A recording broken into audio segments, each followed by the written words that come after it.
thank you. It's so exciting to be here. And it was nice to come after Virgin. We actually, in the month, are having an awards ceremony, and Sir Richard is coming to be a keynote speaker for us, so I'm really looking forward to that. And I've learned a lot, so this has been a really good session. So thank you for Workforce for pulling this together. So recycling talent management, I'm going to tell you the story of how we brought global talent management to a company that had none. But you might think, why recycling in the title? Do we just hire your people you throw out? No, I'll explain it later. That has nothing to do with it. And a lot of people are like, what does recycling have to do with pharmaceuticals? Well, nothing, and I'm actually not with Novartis, although I have had several vendors call me with it, and they don't do business with me. That's the first screening. You actually know who we are. We are headquartered here in Buckhead, and if we were publicly traded, we'd be about a Fortune 250 company. So we're a big player that not a lot of people until recently have known about, and that's because we spun off from Alcan, and we financially weren't doing very well. But today we are doing very well, and you'll see Novelis aluminum in a lot of premium products. You'll see us in a Jaguar XJ, one of my personal favorites. You'll see our aluminum. We are the primary vendor to the Range Rover, the new all-aluminum car.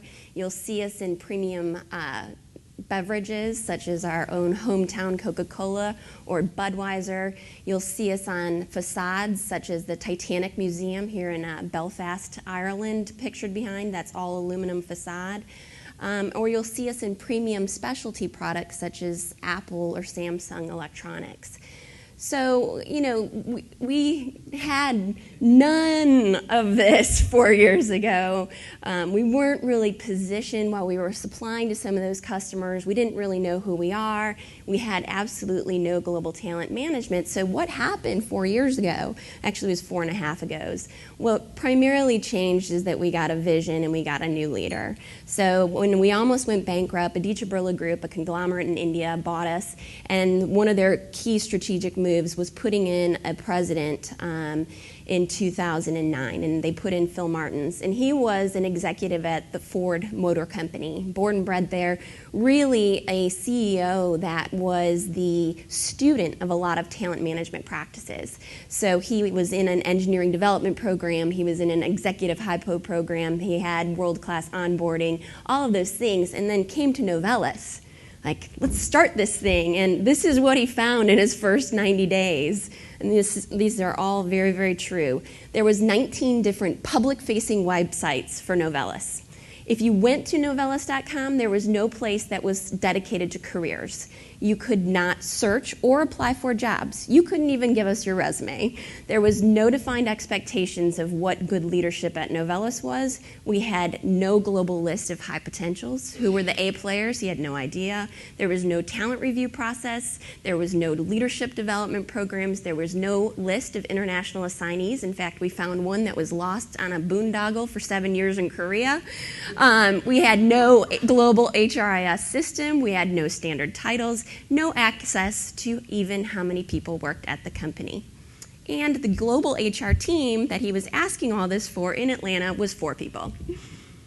Awesome. So where do you even begin? So the very first thing he did was hire a head of talent. He, in fact, did this before he hired his chief people officer. He started the search for the head of talent first. Well, I think simultaneously, but he found Leslie first. She since has been promoted to chief people officer, and why I have her job now. But this was the very first step of action he did. And what did she do? She's like, well, what are we going to do? When you have nothing, it's a really important question of where do you even begin? And so she did very simply talk about, at the end of the day, with where aluminum is positioned in the marketplace, there's a tremendous demand for it.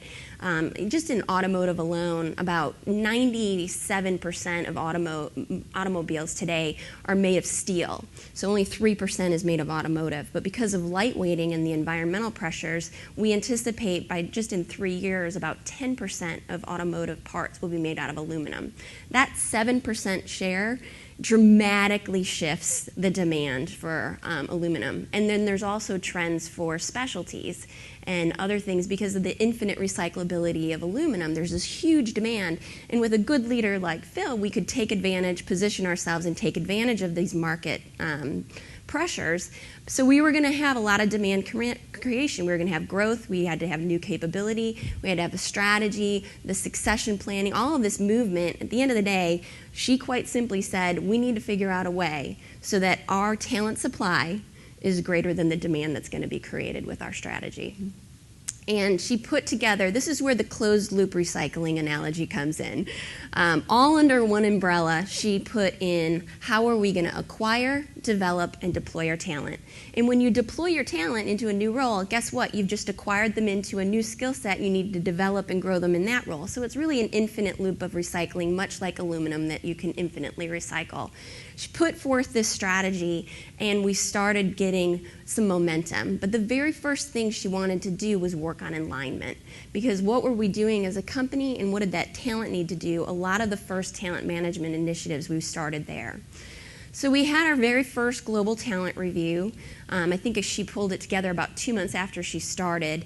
And we did deep dives with the region and a function with their leadership teams. And then that leader came and had an individual review with our president so that, you know, if there was something a little off or something that the president disagreed with, you didn't get called out in front of your peers. Then we had the global talent review. And this was the first time that they sat and talked about their people together. But it wasn't just about the people. We started the conversation with what are the business challenges that you're faced with our growth and our strategy, and what are the talent implications for that?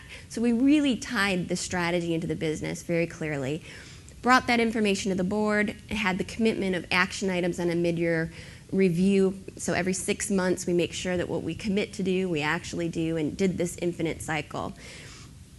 From, you know, just one tool that I think is a really important lesson learned for us is that, you know, we didn't have systems, so yes, we used PowerPoint templates. To all you vendors who have solutions for me, I know, we were sad.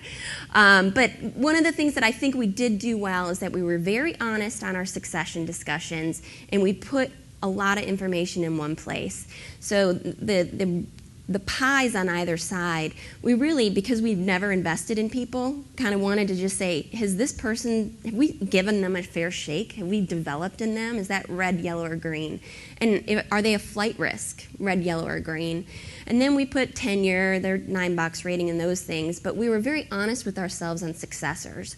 I know in some cultures, they'll just put names in the boxes, put 3 cultures, and you can use the same name, like I can be a successor for 5 different jobs.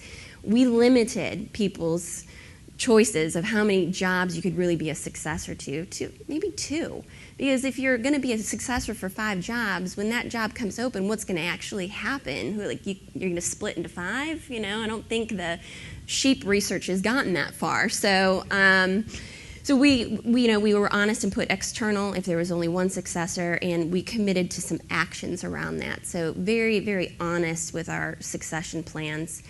And we also added some other typical discussion topics, but I think most importantly, international assignees. We spend a lot of time talking there because as a global organization with global customers, we have customers who expect us to be one Novelis across all the board. And so we believe that one of the critical success profiles of our global executives is to have led in 2 or more countries. So guess what? We got to pay for them to have the opportunity to lead in 2 or more countries.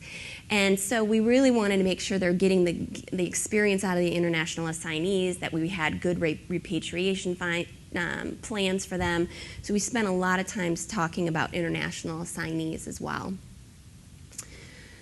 And when we did the talent segmentation, it wasn't just to put them in a pretty box. We then talked about differentially investing in the people who are in our upper 4 quadrant boxes. So we believed that we needed to invest in everyone, especially since it had gone dry from the investment perspective, but we wanted to do more for that invest in development category. The other very visible thing that we did, so here we are, we're talking about leadership, we're putting them on international assignments, we're getting aligned about it, but we also wanted to show that leadership and leadership development was serious business for the company.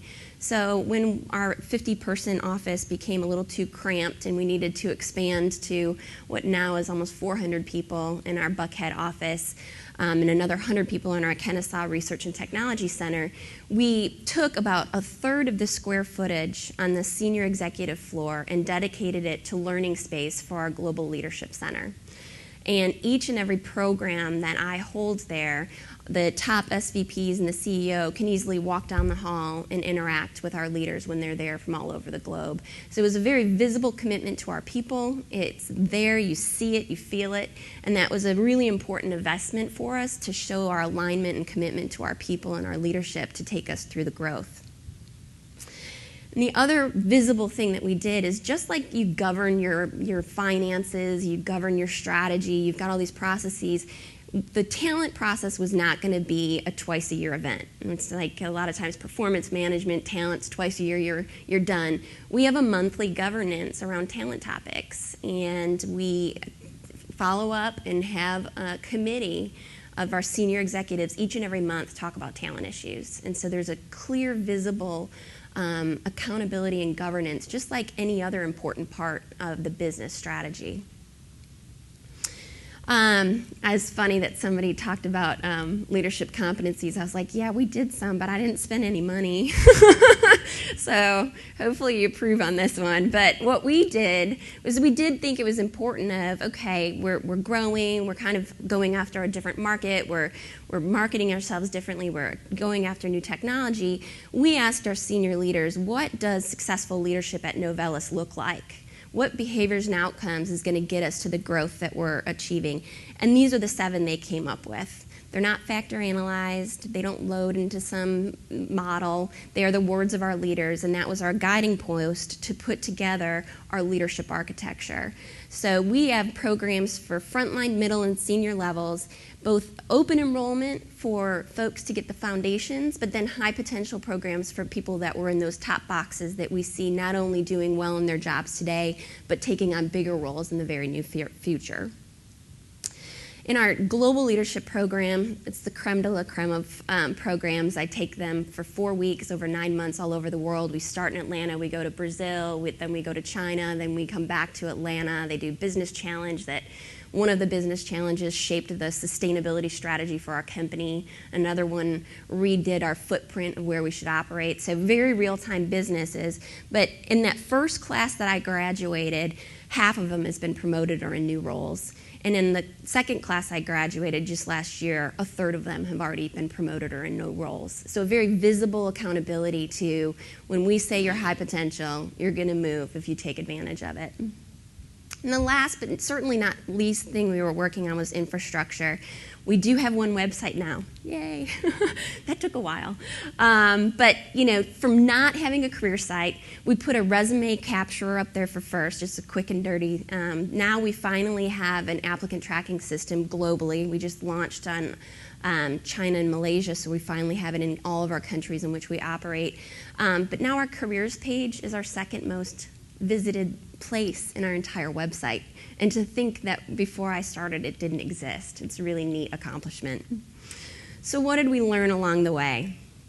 I'm accused a lot of being overly optimistic. It's one of my development opportunities. I'm always the glass half full. So I purposely forced myself to come up with some don't do these things, okay?